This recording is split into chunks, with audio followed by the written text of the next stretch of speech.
Assalamualaikum warahmatullahi wabarakatuh. Bagaimana kabarnya anak-anakku? Semoga sehat selalu. Untuk materi kali ini yaitu kita akan membahas tentang akar nasionalisme dan demokrasi di Indonesia.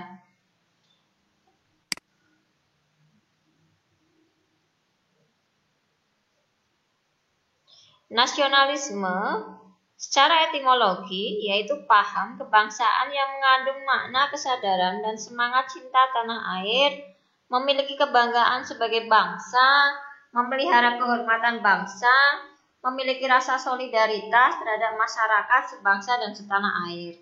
Secara politis, nasionalisme merupakan sebuah manifestasi dari kesadaran nasional yang mengandung cita-cita dan pendorong bagi suatu bangsa, baik untuk merebut kemerdekaan atau mengusir penjajahan. Nah, akar nasionalisme Indonesia ini pada tanggal 28 Oktober 1928, nama Indonesia digunakan dalam Kongres Pemuda II yang menghasilkan Ikrar Sumpah Pemuda. Nama Indonesia kemudian dikukuhkan dalam Proklamasi Kemerdekaan Indonesia pada tanggal 17 Agustus 1945.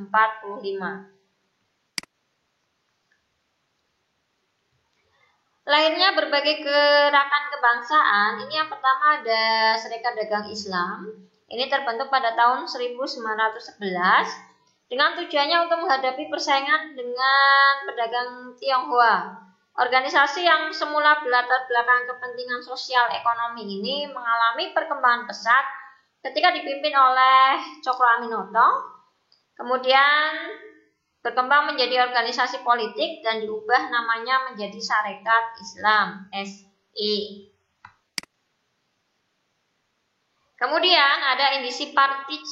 Ini terbentuk pada tahun 1912 di Bandung. Tujuannya adalah membangkitkan semangat patriotisme di kalangan masyarakat pribumi Hindia Belanda, mempersatukan mereka berdasarkan hak-hak politiknya, dan membawa tanah Hindia kepada kemakmuran. Tokoh lain pemimpin Indisi Partij adalah Cipto Mangunkusumo.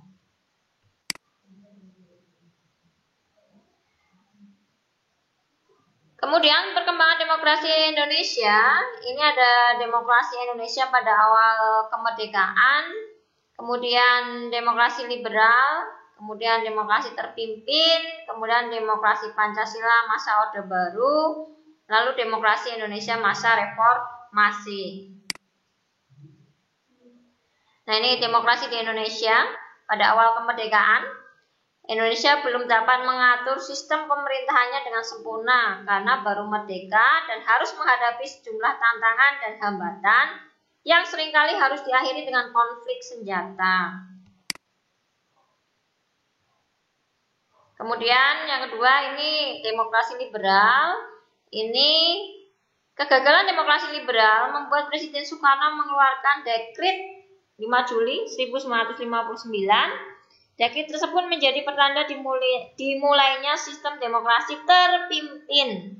Landasan penerapan demokrasi ini ditafsirkan dari sila keempat Pancasila.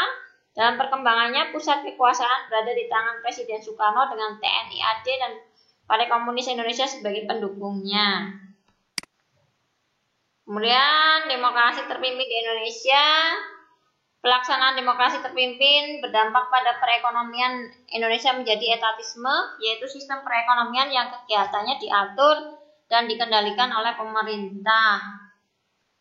Nah, pemerintah melalui ketetapan Presiden nomor 27 tahun 1965 melakukan langkah devaluasi kebijakan untuk menekan inflasi dengan menurunkan nilai rupiah dari Rp1.000 menjadi Rp1.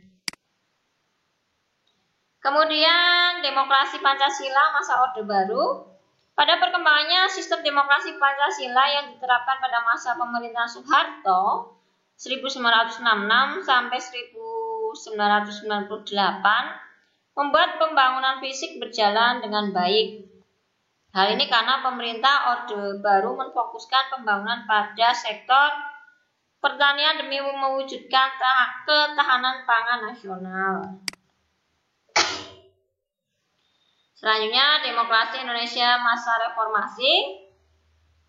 Di Indonesia, kata reformasi merujuk kepada gerakan mahasiswa yang terjadi pada tahun 1998 yang menginginkan berakhirnya kekuasaan Presiden Soeharto selama 32 tahun. Pemerintahan reformasi di Indonesia diawali dengan penyerahan kekuasaan dari Presiden Soeharto kepada wakilnya B.J. Habibie pada 21 Mei 1998. Ya, sekian terkait dengan materi kali ini ya. Ibu cukupkan sekian. Terima kasih. Wassalamualaikum warahmatullahi wabarakatuh.